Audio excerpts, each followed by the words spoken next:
बिस्मिल्लाहिर्रहमानिर्रहीम अस्सलाम वालेकुम वरहमतुल्लाहि वबरकातुहू। सो जी, जो हमारा आज का टॉपिक है वो एक्सपोनेंट फॉर्म। एक्सपोनेंट फॉर्म जो है वो क्या होती है, हम इसके बारे में पढ़ेंगे।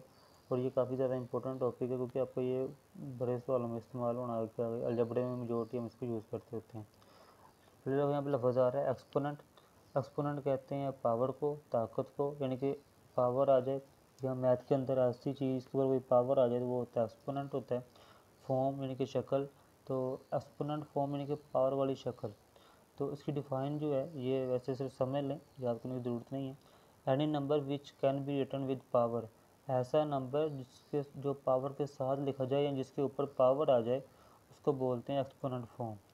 मेरे पास यहाँ पे एक एग्जांपल है, मैंने यहाँ पे लिखी हुई है ए के ऊपर एन, ये इसकी जनरल फॉर्म है। यानी कि ए कोई भी एक नंबर है, उसके ऊपर कोई भी एक एन जो है वो पावर आ रही है, तो ये जो है ये मेरे पास एक्सपोनेंट फॉर्म है। ठीक है, एग्जांपल देखें तो मेरे पास ये 4 के ऊपर पावर 10 आ रही है, तो ये एक एक्सपोनेंट फॉर्म है। या हम या आप जो भी कह सकते हैं कि एक्स के ऊपर पावर 5 आ गई, तो ये भी मेरे पास क्या है, एक्सपोनेंट फॉर्म है। यानी कि ऊपर सिर्फ पावर आए, चाहे वो 5 आ रही है या फिर 1/2 आ रही है, कोई भी है, लेकिन सिर्फ पावर आ रही है, तो हम कहेंगे वो जो नंबर है वो एक्सपोनेंट फॉर्म में लिखा हुआ है। ठीक है, अब यहाँ पे अगर हम बात करें तो मेरे पास ये जो चीज़ है ए के ऊपर पावर एन है, इसमें दो चीज़ें आ रही हैं। एक तो यहाँ पे ए आ रहा है, एक यहाँ पे एन आ रहा है।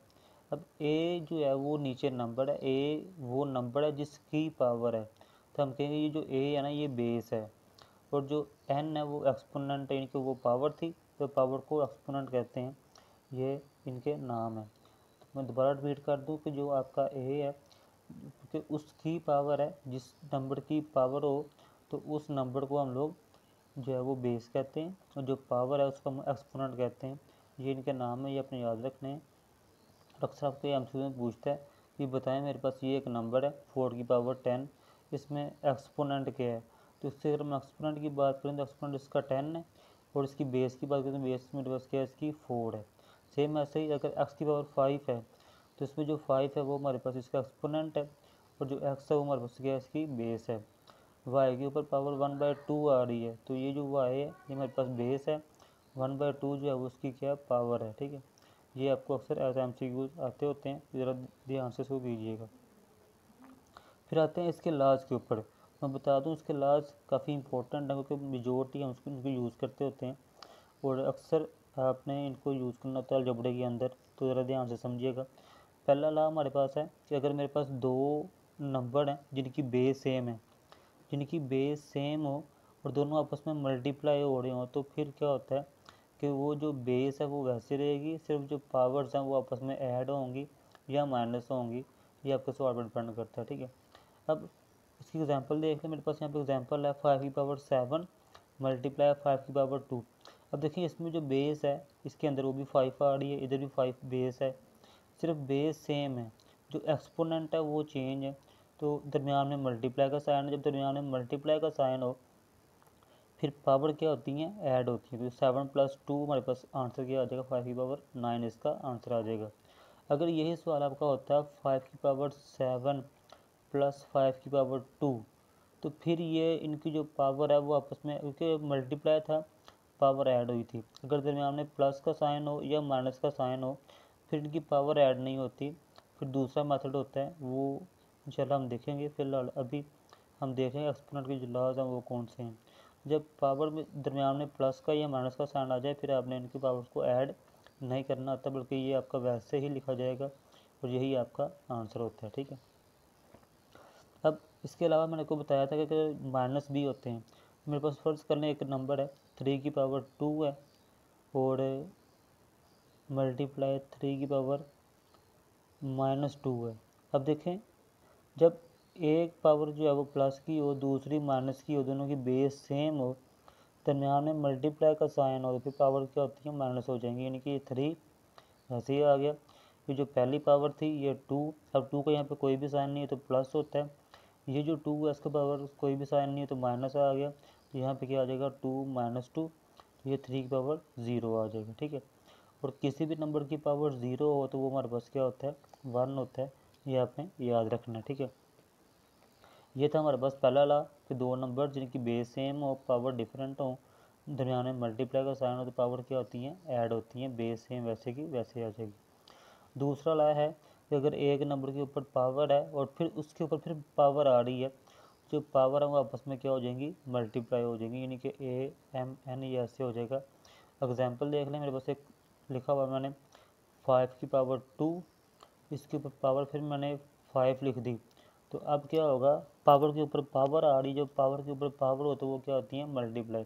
तो 2 5 द 10, तो 5 की पावर 10 जो है वो इसका क्या आ जाएगा, हमारे पास आंसर आ जाएगा। तो ये हमारे पास इसका लॉ नंबर 2 था। लॉ नंबर 3 क्या है कि अगर पावर इकट्ठी आ रही है, नीचे दो नंबर्स मल्टीप्लाई हैं, तो ए की पावर अलहदा हो जाएगी, बी की पावर अलहदा हो जाएगी। एग्जाम्पल देख लें, यहाँ पर लिखा हुआ है 3x, पावर लिखी हुई है 3, तो क्या होगा, इस 3 की पावर 3 अलहदा हो जाएगी और x की पावर जो 3 है वो हमारे पास अलहदा हो जाएगी। इस लॉ के अंदर आपको ये बताएगा कि दो वैल्यूज़ दरमियान में मल्टीप्लाई का साइन हो, पावर एक हो, तो वो अलहदा हो सकती हैं। लेकिन अगर यहाँ पे होता है ना 3 + x और पावर 3 होती, तो इसको हम 3 की पावर 3 + x की पावर 3 ये हम नहीं कर सकते, ये मेथड गलत है, ये चीज़ इसके बराबर नहीं होती, ये अपने याद रखना है, ये हम बाद में देखेंगे। वैसे बता दूँ कि यहाँ पे फॉर्मूला ओपन होता है जब भी दो वैल्यू दरमियान प्लस का साइन आए या माइनस का आए, ऊपर कोई पावर आ जाए, फिर वहाँ पे फॉर्मूला ओपन करते होते हैं। तो अभी हम वो नहीं देख रहे, सिर्फ अपने ये याद रखना है कि अगर दो वैल्यूज़ मल्टीप्लाई हो, ऊपर पावर एक ही हो, तो दोनों की पावर जो है वो अलहदा हो जाएगी, ये उसका रूल था। दरमियान में प्लस हो या माइनस हो फिर पावर अलहदा नहीं होती, ये अपने याद रखना है। तो ये आपका गलत है, ये वाला सही है, ठीक है। फिर आगे आते हैं कि अगर दो वैल्यू डिवाइड हो, तो वही मेथड, जब दो वैल्यू मल्टीप्लाई थी तो पावर अलहदा हुई थी, अब यहाँ पे डिवाइड है तो ए की पावर जो है वो एन अलहदा हो जाएगी, बी की पावर एन अलहदा हो जाएगी, ठीक है। अब आगे आता है ए की पावर एम और नीचे, अब देखिए इनकी बेस सेम है, जब बेस सेम हो तो अब यहाँ पर ना एक चीज़ और याद रखिएगा जो आपकी आगे यूज़ होगी। अब देखिए दोनों की बेस सेम है, तो हम क्या करेंगे, या तो नीचे वाले ए को उठा के ऊपर ले आएंगे या ऊपर वाले को उठा के नीचे ले आएंगे। तो होगा क्या कि ये जो ऊपर वाला एम है, क्योंकि हमने इसको कुछ भी नहीं किया, ये पहले ही ऊपर था, दोबारा भी ऊपर ही है, हम नीचे वाले ए को यहाँ से उठा के ना ऊपर लेके जा रहे हैं। जब नीचे वाले ए को उठा के नीचे से उठा के ऊपर लेके आएंगे, तो क्या होगा, जो इसकी पावर है उसका साइन चेंज होता है। अब इसकी पावर जो है वो n है और n का यहाँ पे कोई भी साइन नहीं है, तो वो प्लस होता है, तो ऊपर क्या बन जाएगा, -n बन जाएगा। अब अगर अगर हम पहला लॉ इस्तेमाल करें, दोनों की बेस सेम है, तो पावर क्या हो जाएगी मेरे पास, यहाँ तो प्लस होंगी या माइनस, तो ये आ जाएगा a, पावर आएगी m -n, क्योंकि ये m प्लस का था ये वैसे ही आ गया, ये माइनस का था तो -n आ गया, तो हमारे पास ये इसका क्या आ जाएगा, आंसर आ जाएगा।